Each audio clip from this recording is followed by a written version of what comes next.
keeping their minds going forward? Yeah, the guys know. I mean, they understand. We've got to clean up a few things, and we've got to do better as coaches. We have to do better as players, and so you go back to the drawing board and you keep working is what you do. And we were close here, but we had too many opportunities that we gave away, and you can't. Two good teams playing each other, you can't have those things. Right? So now at 6-6, there's kind of no margin for error. Is that something that you start, sort of mentally working with them on, or you don't need to do that? Yeah.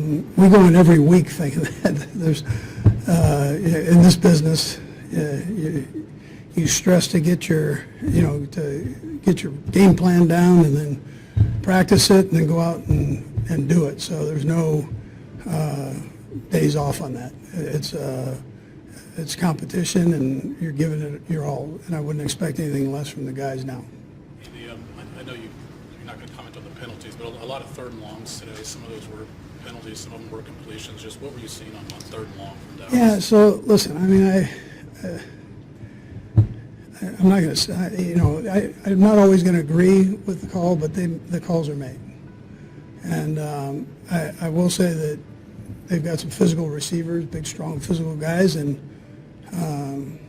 that's the way they were playing. And in return, my guys were fighting, and to maintain leverage in that. And it's not the way I saw it, but it's the way they saw it. The officials saw it, so they made the calls.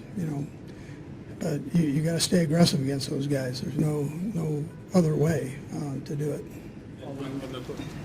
In the third quarter, you got a couple chances just beyond midfield, fourth and about medium, and you pumped both times. Just are those close decisions for you? Like, are those? Yeah, well, at that time we were doing okay. I thought we would be able to hold them with field position, so it didn't work out well. I mean, hindsight, we can sit here and say that, go for it, but you got to weigh that out. So Coach, give that one to me.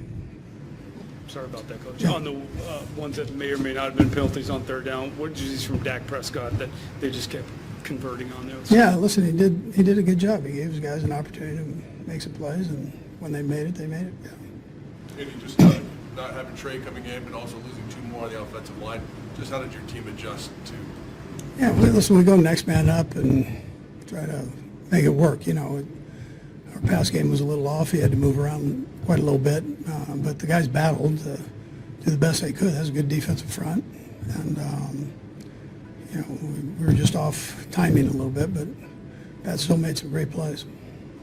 Andy, you had the run game with Cream going really well in the first half. How did you see Dallas adjust to that, maybe after halftime? Yeah, they got penetration is what they did. Shut it off there a bit, so. And then we were kind of up and down with it as we went, but it was working well in the first half. And just on Patrick's Day, and that pass he made to Xavier in particular, right? What you see in how he did today? Yeah, listen, he battled his tail off, 4 touchdowns, so on. I mean, those are hard to look at when you lose a game or talk about, but he battled. Yeah. Okay, thanks, Coach. Yep.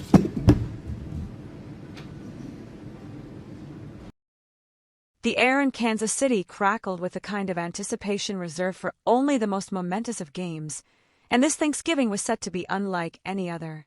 Travis Kelce, a man who had never before played on this holiday in his 13 illustrious NFL seasons, was about to carve his own legend into the feast day lore. Across the country, families gathered with plates piled high, but for Kelce, his table was the gridiron, his family the Chiefs, and his mission clear: keep the playoff dream alive.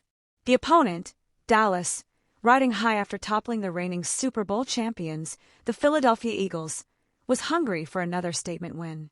Yet for Kelce, the stakes were personal as well as professional. With retirement rumors swirling as thick as the November fog, every catch, every yard, every touchdown became a declaration. The fire still burned, brighter than ever. The city had already celebrated a crucial overtime win against Indianapolis the previous week, a victory that snapped a worrying losing streak and reignited hope. In that game, Kelce had been a force, snagging 4 passes for 43 yards and a vital touchdown. But the narrative swirling around him wasn't just about statistics. It was about legacy, endurance, and the magic of playing on the biggest stages with everything on the line. Thanksgiving, for all its traditions, had never before included a Kelce highlight reel, and this year, the wait was over. While the world speculated about his future, Kelce focused on the present, preparing for Dallas with a singular intensity. The city buzzed not just with football fever, but with a different kind of star power. After all, when your fiancée is Taylor Swift, nothing remains ordinary. Though she'd hosted both families at her Nashville home the previous Thanksgiving, this year's holiday was different. The Chiefs needed Kelce, and Kansas City itself seemed to pulse with the knowledge that something special was afoot. Before the battle, Kelce made time for those closest to him.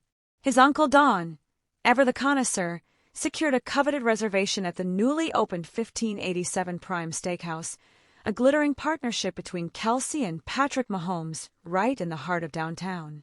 The guest list was eclectic.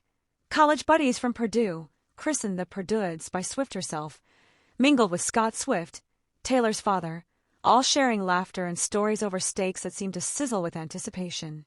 A group photo, snapped at the end of the night, radiated warmth and camaraderie, a reminder that even amid the chaos of celebrity and competition, family and friendship were the real treasures of Thanksgiving. Social media, of course, devoured every morsel.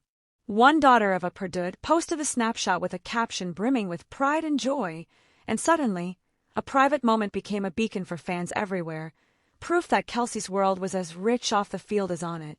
But as the holiday faded and kickoff loomed, the conversation returned to the game and to Kelce's future. Would this be his last ride? The doubters had their say, but as Thursday night unfolded, Kelce's play spoke louder. With Kansas trailing early, he and Mahomes found their rhythm, connecting for a momentum-shifting 2-yard touchdown. The stadium erupted, and so did the internet. Chiefs reporter Pete Sweeney marveled at Kelce's ageless brilliance, noting that playing this great at 36 isn't being talked about enough. Another fan summed up the mood. Travis Kelce's top show. The connection between Mahomes and Kelce wasn't just a tactical advantage, it was a lifeline, a heartbeat that kept the Chiefs in the fight. In the second quarter, with tension mounting, Kelce hauled in a 22-yard grab, his hands steady, his focus unbreakable. Every yard another argument against retirement. Cameras panned to the stands, capturing Taylor Swift's every reaction. She leaned forward, nerves etched across her face, living and dying with each Mahomes pass, every time Kelce became the target. When the touchdown came, her explosion of joy was impossible to miss, a viral moment that swept across social media like wildfire. Every time Kelce scores, Taylor celebrates like she scores too. One fan tweeted, capturing the symbiotic energy that had made the Chiefs the league's most captivating soap opera. Brittany Mahomes, herself no stranger to sports spotlight, played her part too, guiding Taylor through the intricacies of Chiefs fandom, their whispered sideline conversations dissecting plays with an intensity that rivaled the coaches below. When Patrick Mahomes engineered a long offensive drive, Brittany's tension was palpable, rising to her feet again and again, while Taylor covered her mouth, unable to look away from the unfolding drama.